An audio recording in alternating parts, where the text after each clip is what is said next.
Welcome to A Billion Realities, where we explore all topics related to spirituality, psychology, and the power of the mind. And now your host, Jessica Gerlach.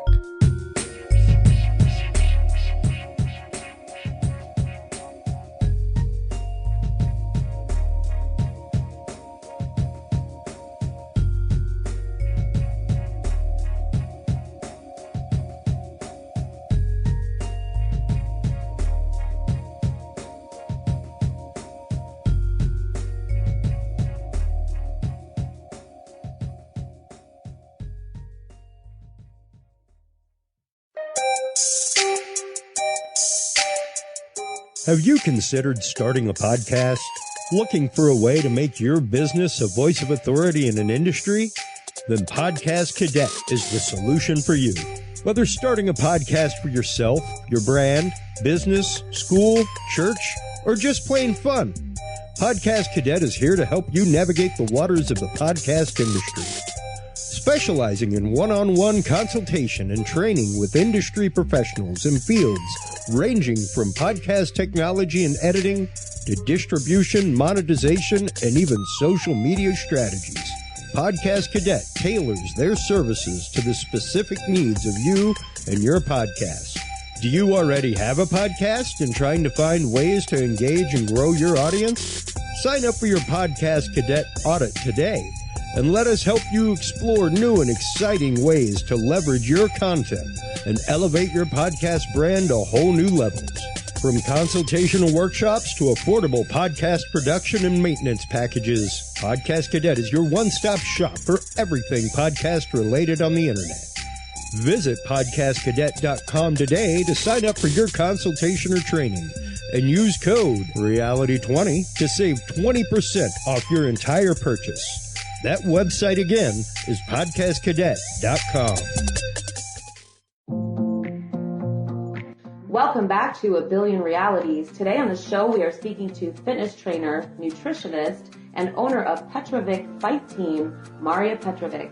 Marija is the epitome of a true leader in the community, not only teaching women how to defend themselves, but to be healthy and fit, strong, empowered, and connected on a body, mind, and soul level. Marija also trains children as young as 3 years old, helping them to become disciplined, healthy, fit, and motivated. Welcome to the show, Marija. Thank you. Thank you for inviting me. I'm honored. So am I, and this is actually my first live podcast. You're here with me in my office in Serbia. And I'm happy to be here. So, just so our listeners know, Marija is one of my closest friends. We do a lot of trainings together. We do a lot of hanging out together. We are super close, and I'm so excited to have her on today because we've been talking about this for a long time. Yep, but I think this is the moment. Divine timing, right? Yes, trust it. Always. So, Marija, can you tell our listeners where you grew up and what was your childhood like? I was born and grew up in Montenegro, and I lived there since 2010. My childhood was happy. I had a really supportive mother and father who was a soldier and very strict. I think I had very happy childhood until the war started. Then we have a lot of struggle because of the war, and my father was a soldier, and my mother was all support and all love we had. It's amazing. So you had both sides of the coin. Like you had a very nurturing and supportive mother, and then you had a very disciplinary father. It's actually a really good balance. It is, and I have 2 brothers. And as I know to do all the man's works and business, as good they know to do like cooking and cleaning.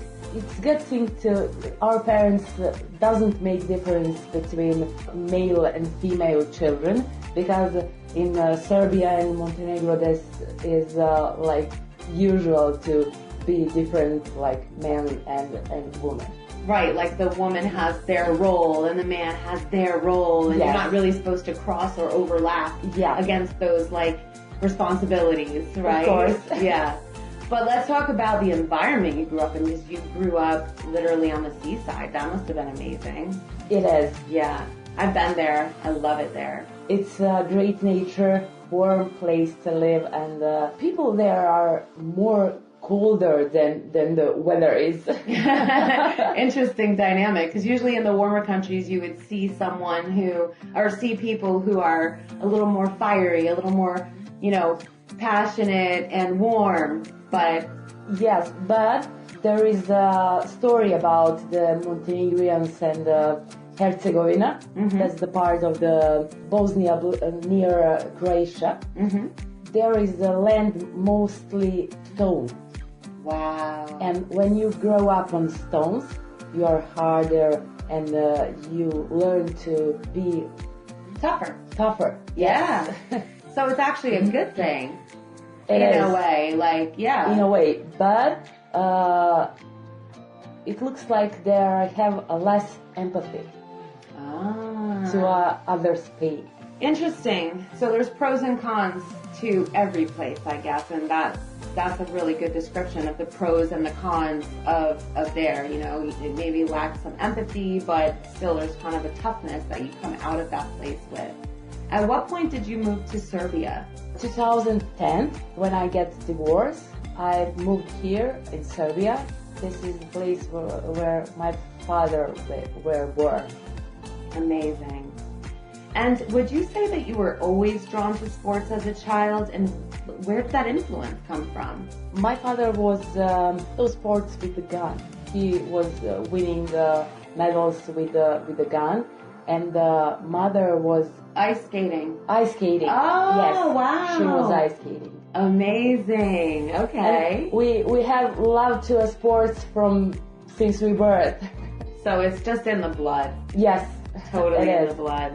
As a child, I trained karate, mm-hmm. but I didn't like karate so much, and I needed something more active and more attractive. Mm-hmm. And then I was close to friends who was kickboxers, and then I played kickboxing later.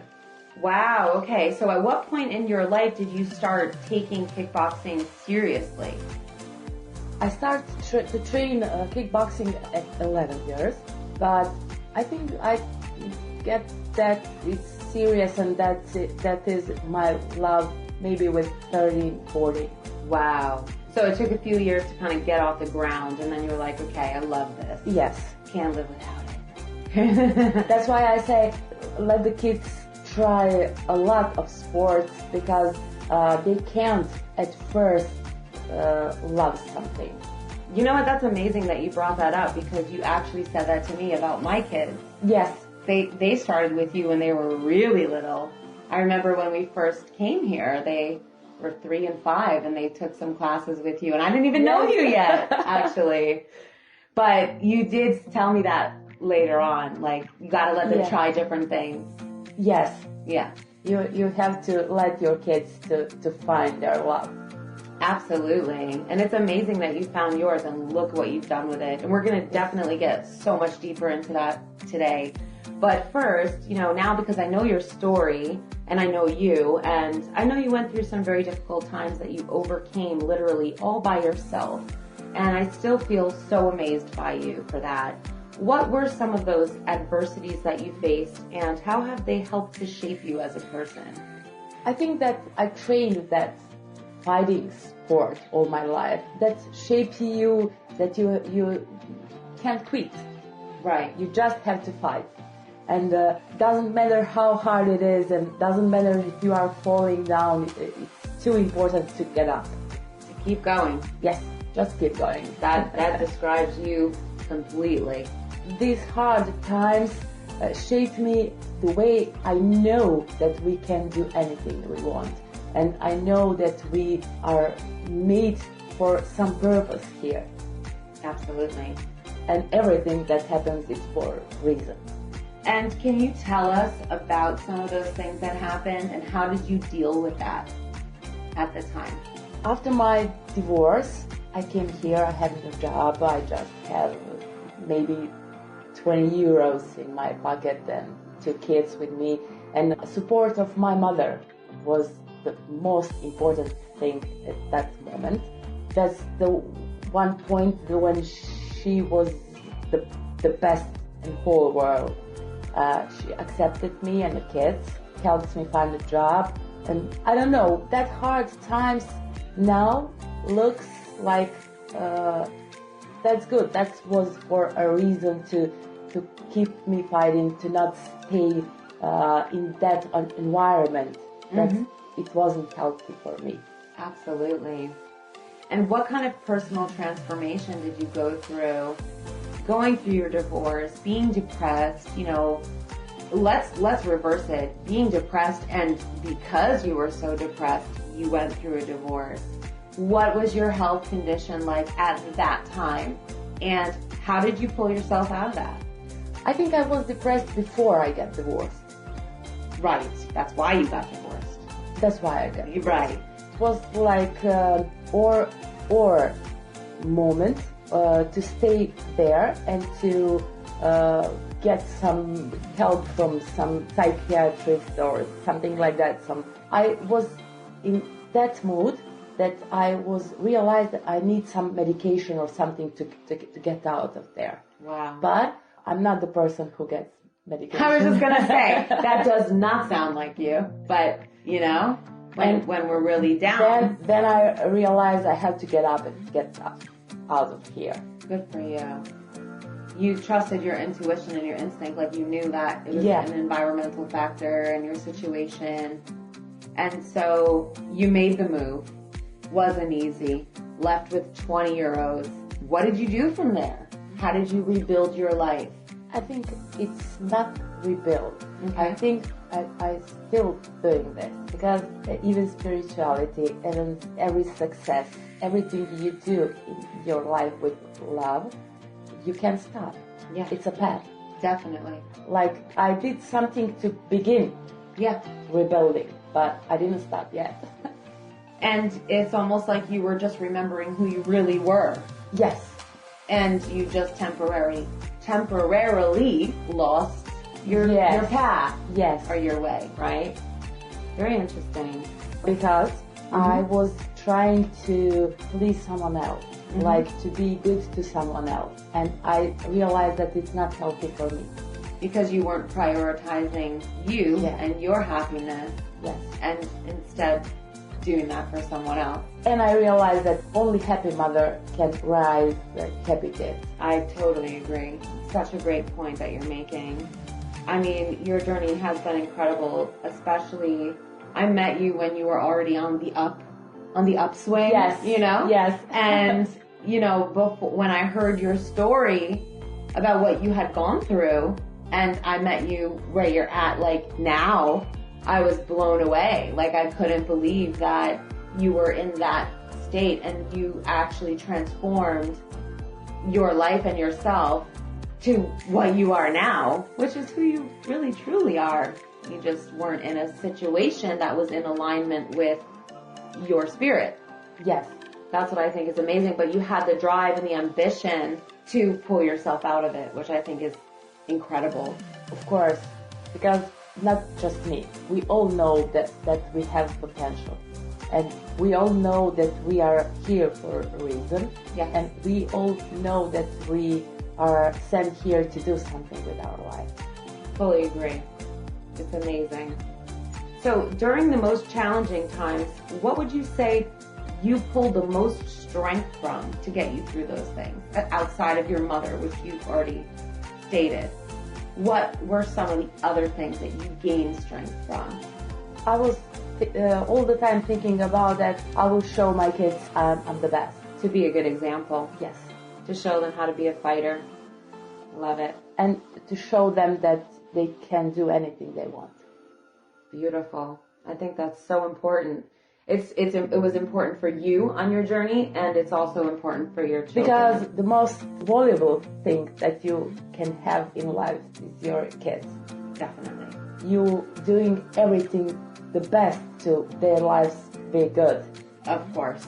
at that point, I was like, I will be example, because the kids doesn't listen to you, they watch you. Absolutely. All the time. That's such a great point. We can tell them a million things, but until they see you doing that and how you do that, and your attitude towards that, it's impossible. All the time I was like, I'll show them how to live a life, how to live happy life. And I have to say, you have such amazing kids. Like, they're so amazing. They're Thank so you. polite, and they're so energetic in a healthy way and happy. Like, they're such high vibe, you know? I mean, Thank obviously you. Mateja's here and stays over, and I love having him here, and he's just such a happy and polite kid, and it's such a reflection of who you are. Yes. It's amazing. Would you describe your life journey as a spiritual one, and can you elaborate on that? I always know that there is something which helps me. Mm-hmm. I always knew that I have a higher help, Yeah. like intuitionally. Then, just a few years ago, I started to research about spirituality, and like maybe 7 or 8 years ago, I tried to find out more about our Orthodox religion, Mm-hmm. and find a lot of motivation in it, and started to taking more healthier food Yeah. by the High vibration. high foods. vibration, yes. Right. And but even before that, I find out something more about religion and spirituality. I knew there is something that helps me. It's probably what guided you to do that research. Yes. Because you just have that, you know, I did another podcast with a really amazing person, and he was talking about how the truth is always the truth. Yes. It just resonates. When something is the truth, you feel that. And I feel like sometimes we know a truth, and it leads us to investigate more, Yes. to research more. Definitely. And I feel like that's definitely what happened in your case. There is a things that won't happen until you are not ready. And if you're not open to the signs Yes. or the information. I was Yes. just talking about that with a friend yesterday. It's crazy. But Yeah. you have to be ready to hear the truth. You do. But I also don't deny the importance of planting a seed or getting a piece of information and then later on it clicks. And you have You to know? you have to be ready to learn, Yeah. and you have to be ready to take responsibility. Huge. I just got chills because that's so true. Taking responsibility is massive. It's so important. Like there is no other people who are guilty for your failure or something. Accountability and responsibility. Yes. Exactly. And understanding that we attract even the challenges. Yes. And understanding that things are not happening to us, but for For us. us. That's another big one. So this is similar, territory that what I'm going to ask you next. And it has to do with the spiritual awakening. Would you say that you had one moment which felt like a spiritual awakening, or was it a process? Definitely a process. Okay. I think that just a few people that have that aha moment. Mm-hmm. More people have something like process, and mostly we have like some bad accident Right. to move us toward our lessons. Do you feel that was the case for you? Like Yes. something bad happened? That's most of the people I talk to, that's exactly what they say. I had a dark moment or a dark period or a dark time in my life, or something bad happened, there was a trigger, and then it triggered an awakening. Yes. Like step by step. Yeah. And if you are not listening, it becomes worse. You getting worse and worse lessons. That's what they say. You'll keep repeating the same lessons over and over until you get it. Yes. Until you get what you need to change. So what was the trigger for you? I think that was like maybe my relationships or my finances, because I have a lot of struggles with my relationships and with the money. I think I should learn that I don't have to have another person to complete me. Yes. And about money, I had to realize that I deserve it. Absolutely. So that brings me to my next question. How would you say that your spiritual awakening has changed your life and you as a person? Let's compare it to before the spiritual awakening and the you now. How are you different? I have more love for myself. I accept myself the way as I am, and I know I deserve everything. I'm so happy to hear that. I love this. It's so great to have you on. So let's take this to the next level. How does your spirituality influence the work that you do and even your professional relationships? Because I know and I see how connected you are to every single person you have in the room when you're doing a training. It's all about love. I can see that. I love everybody. Right. I think that all that spiritual methods and learnings and everything leads us to love. I agree. That's amazing. So obviously we know that all sports, including kickboxing, are physical activities, but I'd like to get deeper because there's so much more to it than that. How would you personally describe the body, mind, and soul connection regarding kickboxing or any training session? We all say that healthy body, healthy mind. Mm-hmm. But you have to have both very strong to get higher on any sport. Definitely. To be successful in any sport, you have to be strong enough mentally, Mm-hmm. emotionally, and physically at the same time.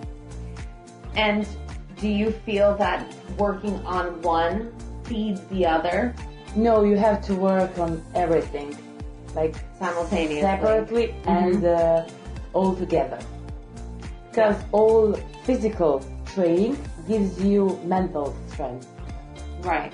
But when it's too hard to be physically active, Mm-hmm. you have to have mental strength to get that Yourself there. together, yes. Yes, it's such a great point. That's why you have to work separately on your mind and on your emotional. So, because you made that very, very valid point, and I totally agree with that because you know my story too.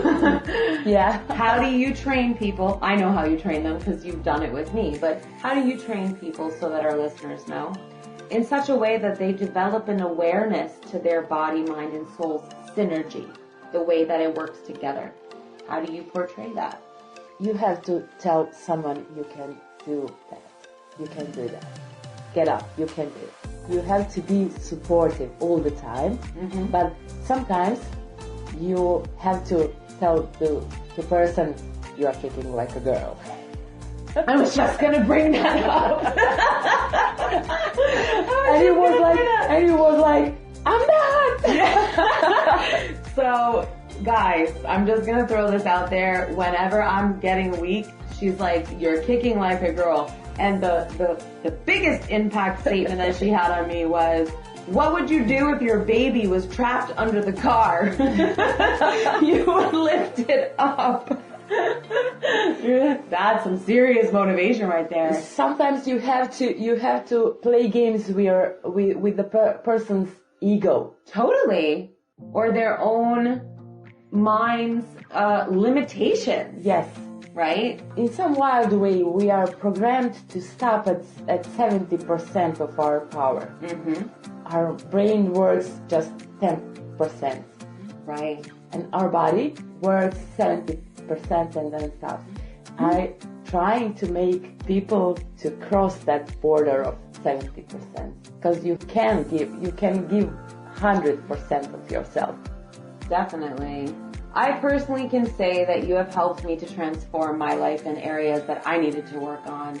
You know that. Training and workout sessions with you help me to feel more balanced, strong, empowered, and high vibe. Definitely. I leave there feeling like I'm on cloud 9, like I just accomplished something huge, you know? It was an hour of like kicking some serious ass. Sometimes you say, are you trying to kill me? I'm like, I have to tell something funny about your kid, your younger kid. On the training, he stopped at one point and asked me, can you explain me how to survive this? He's definitely my son. Oh my God. That's so funny. And yeah. So that's part of the reason I'm asking this question is because I feel how important it is to you to keep your client going, to keep them empowered, to keep them feeling strong and motivated. Why is empowering women specifically so important to you, and how is it rewarding to you on a personal level? The first thing that I'm taking care about, it's not how do you looks when you're getting out of the gym, or how was your hair or something like that. The only thing that I'm interested in, how do you feel? And the important thing is to feel better when you go home. Isn't that crazy that I say that to you every single time I Yes. leave? And I know that all of those ladies, but even the kids, they all feel so proud of themselves when they're done. Yes. You know? Yeah. Sometimes you ask me, how was it? I'm like, it was hard today, but I feel so good. Or I feel really proud of myself. Of course. You know? That's the point, to feel like you're proud of yourself. Not just you, everybody. And would you say that that's rewarding for you on a personal level because you get to do that type of work? Like you're serving humanity on such an amazing level, and you know what it's like to come through some seriously dark times. Yes. It's important if you make one person happier today, because it's a big change for the world. Definitely. You don't have to be Mother Teresa to make difference. That's right. But you have to be happy and make another person happy. It's a big difference. It is. And you're doing it on a much wider level than just one person a day, which is incredible. Do you think you'd be as successful as you are with your work if you weren't as conscious or enlightened? Because you are. I don't think so. Because I have a lot of love, because I have conscience about the connection with us and the God, the universe, exactly. Whatever you call that. All of it. All of it. Spirit. For me, I just say a few days ago, there is nothing that God isn't for me. Yep. And God for me is love. For me, there is nothing that love isn't. I think that's such a great, important message to put out. It is. I'm trying to be love on that higher vibe all the time. Of course, you can't be on high vibe all the time. We all have bad moments, but it's important to not stay down. We talk about that a lot. I think that all those persons who train with me and who is in contact with me feel that. I agree. I can tell that they do. And that makes difference. It does, and I think that it's so important that that's the driving force behind a lot of what you're doing. It's not just about getting them physically fit. It's about them raising their vibration. Yes. And when you raise your vibration, you can manifest almost anything you want. Yes. So you can literally leave a training session and then go home and visualize what you want for your life for 30 minutes, 20 minutes, because you're on a high vibration after leaving not only the training session, which is high vibe, but your energy is high vibe. And then that's such a contagious energy that spreads around the room, you know? And everybody kind of joins in with that high vibe, right? So just so our listeners know, I just want to make this kind of clear. Mari and I talk about these topics a lot, and everything really does fall under a category of fear or love. Yes. And love is appreciation, it's gratitude, it's actual love, it's being in a state of awe, it's appreciating, the beauty of nature, or just raising your vibe, endorphins. And then fear would be sadness, disappointment, loss. And we're not at all saying that you shouldn't experience natural human emotions, but don't get stuck there. And Marija is the queen of not letting you get stuck there. Just throwing that out there. Thank you. It's true. It's true. So, my kids did their first trainings for you when they were very little. As I already mentioned, one of them was like 3 or 4, I think. What is it like teaching and training small children, and what do you love about that? I don't know. I think they can feel my energy, and all I know, they hugging me all the time. Yeah, they do. We are training fight, but we are hugging each other all the time. Beautiful. And all the kids that train with me, they hug me before and after the training. And I think they can feel all love and all support I have for them there. I think so too. I mean, I know so. I've seen it. So, what type of impact do you hope to have on the community and even on the planet with your work, or even in general as a person? I wasn't thinking about that. I'm working that I love. Mm-hmm.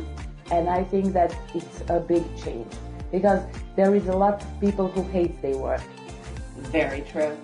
Very true. But we are all here with a purpose. You have to find your purpose. Definitely. And to love what you do. That is an amazing answer. If you hate your work, but there is something else you love, and you think you can earn enough money with that you love, try to do that 1 hour a day. Definitely. And then that 1 hour in 10 days will be 1 hour and a half. Yeah, and you're building. Yes, and in 5 years you will be so strong and so love that your work, your passion, that you will quit the job you hate and be that you love. But start it. Do it. Half hour a day. Anybody can do anything for a half an hour. Do it like a hobby. Yeah, exactly. Just do something you love to get higher on vibration scale. Definitely. So we're not going to get super deep into this, but Marija and I are starting an organization for women victims of abuse. We are in the beginning stages of that, and we have some pretty big plans. Marija is obviously the leader in this, as you can see and hear. Now, my next question is connected to that, kind of. What is your biggest piece of advice that you would give to women who are struggling, feeling lost, or feeling completely disempowered in their lives? When you are feeling like you have no power, you are on a lower vibration. Definitely. And on that vibration, you can see there is a lot of people who can help you. And I want to, our organization, be visible for everybody. We should be something like a 2-person or organization who all the city and all the here this village where we live, like speaking by neighbors. Yes. And if I'm abused and my neighbor comes to me and say, hey, there is an organization who can help you. Right. I think that it will be a great thing. But yes. I want to everybody knows that there is someone, always there is someone who can help you. Who has your back. Yes. Who's going to be there to say, here, take a step in this direction. But isn't the first step getting them to feel empowered again? Of course. And we were speaking about this. I think that God or universe gives us answer for the question. But staying on a lower vibration, you can't see the answer. You can't receive. It's like a spiritual download. And that's the amazing thing about meditation or even working out. Like when I work out with you, like, so guys, like you probably know this from all of my other podcasts, like I don't just meditate and do peaceful things. Like I love to go to training. When I focus on just working out with you, that's another form of meditation for me. I can't think about anything else. I'm so focused. And one more thing. If something like a fight or something like arguing with someone helps you to get higher on vibe scale, do that. Don't be like a flower. A flower, yes. Be love and be everything peaceful. And there is something that's annoying you. I love what you're saying because you're basically talking about not denying any part of yourself. Yes. We're dual. You have to fight sometimes. This world and we and everything is full of duality. You know? Of course. And accepting both is so important. But also, empowering yourself means, let's hear it from you. What does empowering yourself mean? Empowering yourself. Feeling like I'm the one in control. I'm the one who's calling the shots. I'm in charge. Describe that. I don't know. I think I know that intuitionally all my life. That sounds like you. But how do you empower a woman who feels like she's been told from the time she was little, hey, act like a lady. You be quiet. Don't talk like that. That's what, we're raised to be too soft as women. How do you then take an adult woman and empower her and have her say, hey, you know what? This is my life. I'm going to do what I want. How do you do that? I have a lot of examples to show that kind of women. Good. And I'm the first example. Right. I'm a kickboxer. Yeah. I'm doing a man's job. And they can't say anything about that. Right. Watch me. Watch me. Do what I want. I think that all the women, especially abused, need some example. Like, you see, I can, you can too. We all have power to do anything we want. I think that's the way that we can empower any women. And I want to throw this in here because I know that this is important to both of us, and especially with everything you're already doing and our ambition for the organization is having a support group. Of course. Of women who can say, yeah, I've been through that shit. I've been through that shit. Yeah, we've all been through that. And now we're going to band together and help each other and continue to raise each other's vibration. Of course. And if you're getting down or you're getting in a lower vibration, guess what? Here I am. Of course. And not just at that point. If you need money, ask. Or if you need somewhere to sleep, exactly. Ask. We will find everything. Exactly. Having the resources and knowing that you can just call us and we're going to have you. We're going to have your back. Yes. It's exciting. Mostly those women need these words support, like you can do it, I passed through this. Mm-hmm. But in some moments they need financial help and they have nowhere to sleep or something like that. Mm-hmm. That's important to give them support to know that we can do all together. Absolutely. I think that's so important. Finding your tribe is everything. Yes.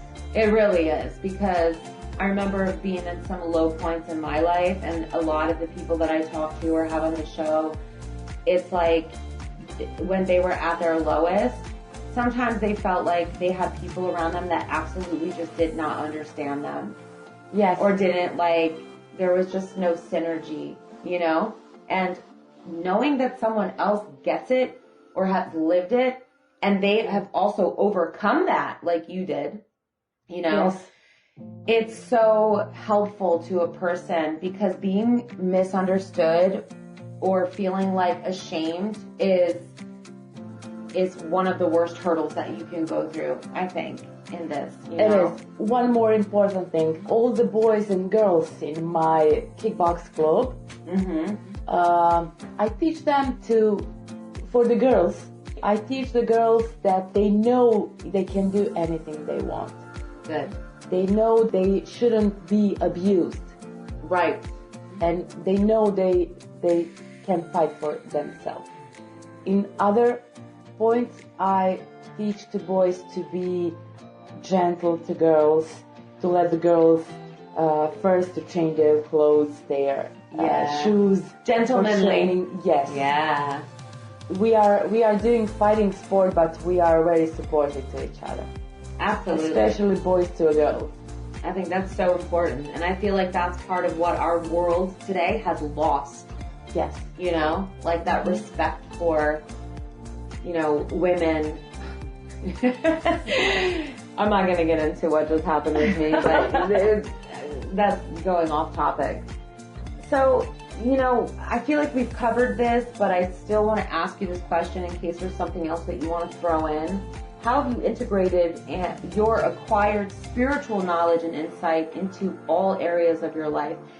Do you have your own personal golden rule? What's the foundational rule that you have when it comes to relationships, the work you do? All my life I was like, don't stop learning. Yes, Sagittarius. And I was like, give me wisdom. Because if you have money and you don't have wisdom, you waste your money for stupid things. Yeah. But when you have wisdom and you have money, you can do a lot of things.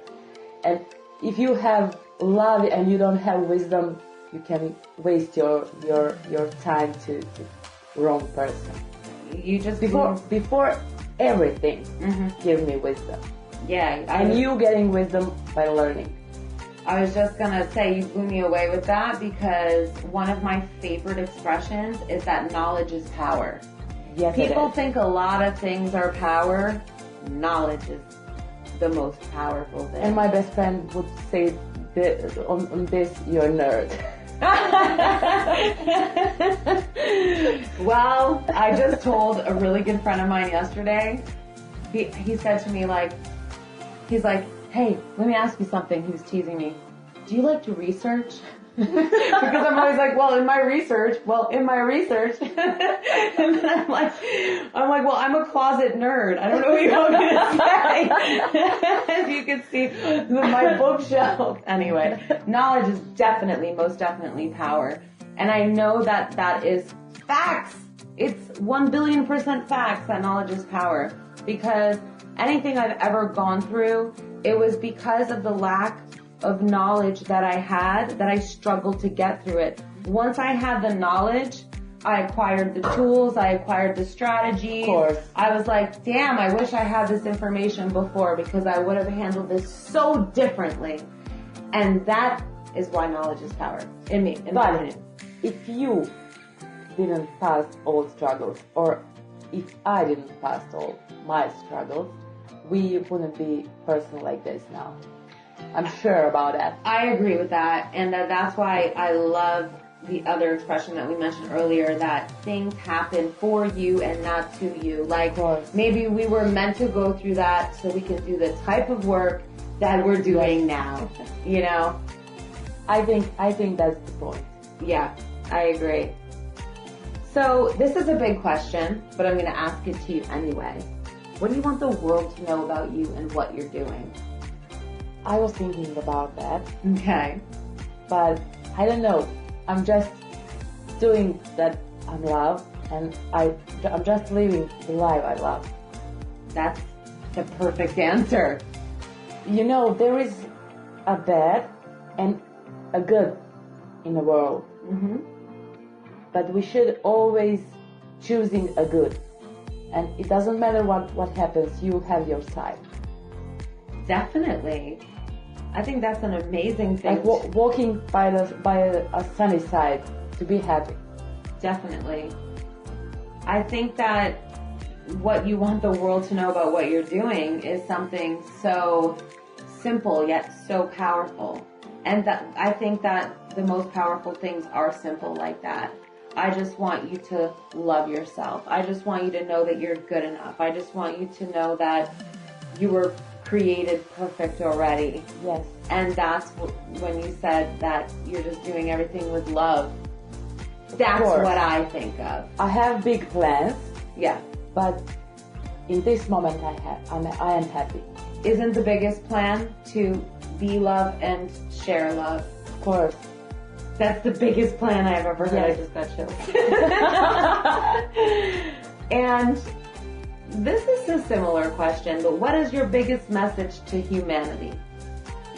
If you could just shout something out to the world right now, what would it be? Definitely, you are here for purpose. Do it with love. I love that. That's perfect. There is some Serbian proverb that could be translated like this: God will give you something. It's your turn to give him back something. Beautiful. That's amazing. So, do you feel that is legacy important to you? Like the mark that you leave behind on this world, and this is how we're going to end this interview right now. What is the legacy that you want to leave behind? Is that important to you, to leave a mark on this world? For me, I was thinking about that a lot, because when you are aware that you have like some time in this world, you want to do it right. And I was thinking about that when comes that moment I'm leaving this place and this world. Exactly. All that kids I work with and all that people I work with, I want to they remember me with love. Amazing. That's such a... I have big plans with work and with my kickbox club and a lot of big plans with to do a lot of important things to me. But all I want to leave here is love. I feel like everything that you are doing, it leads back to that same common denominator, which is love. Yes. Right? Like high vibration, love, appreciation, gratitude. Yes. I'm so thankful for everything.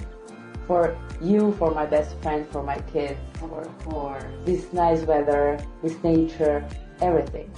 And I just want to say that, you know, a lot of people would maybe assume that a kickboxing female teacher would be super gangster or tough or, you know, aggressive, but, you know, you teach people how to be tough. But I feel like you are the exact opposite of what a lot of people would assume. You know what I mean? Because I know that balance is needed. Yes. And as much as you are tough, at the same way you have to be gentle. Definitely. And I feel like that's a huge message that I feel like you're putting out today. Is like, you can do all of this tough stuff. Yes. And also still be full of love. And actually it works so well together. Of course.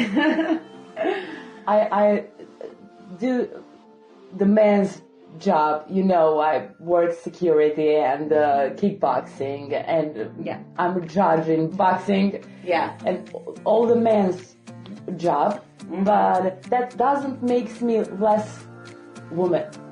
No, and actually you're the most supportive and loving person ever who's doing that work.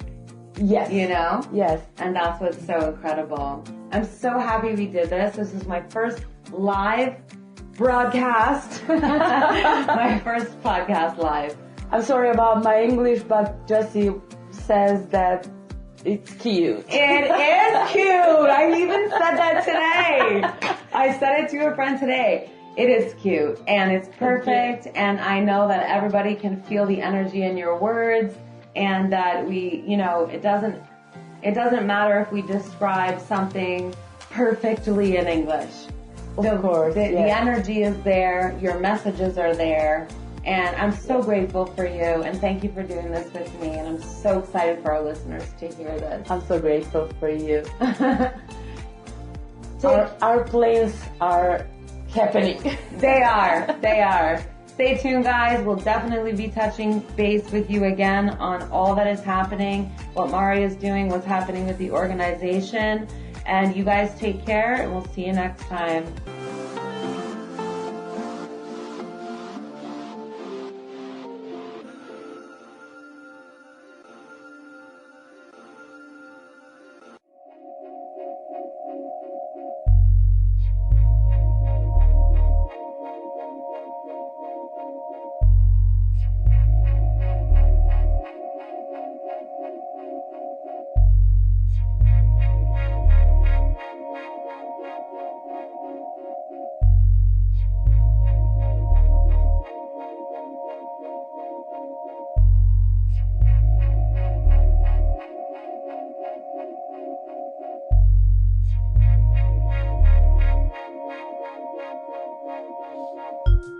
Thank you for listening to this episode of A Billion Realities with your host, Jessica Gerlach.